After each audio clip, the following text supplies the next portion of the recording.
Only Space Story Time. Basahin o pakinggan natin ang kwento ni Maria. Si Maria ay 10 taong gulang. Siya ay panganay sa 5 magkakapatid. Labandera ang kanyang ina at magsasaka naman ang kanyang ama. Ang kinikita ng kanyang ama tuwing sakahan ay sapat lamang para sa kanilang bigas sa 3 buwan.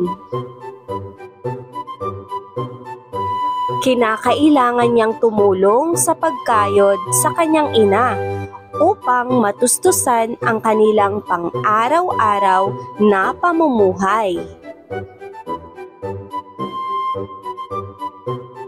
Dahil ang bunsong kapatid niya ay 4 na taong gulang pa lamang, kinakailangan niya itong isama sa paaralan upang maalagaan.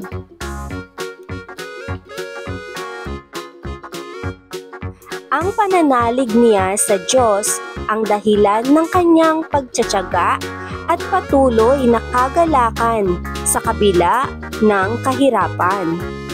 Sa katunayan, dahil sa kanyang sitwasyon, ay lalo pa siyang napapalapit sa Diyos. Napakagandang kwento, hindi ba? Si Maria ay isang halimbawa ng may malalim na pananampalataya. Gamit ang Who's Who strategy, sagutin natin ang mga tanong tungkol kay Maria. Panuto, ang sasagot ay ang mga ipinanganak sa buwan ng Agosto. Kung marami, unahin ang mas maagang petsa ng kapanganakan. Mga tanong. Una, sino ang pangunahing tauhan sa kwento? Ano-ano ang magagandang katangian ni Maria? Paano siya naging matatag sa kabila ng kahirapan? Magaling mga bata!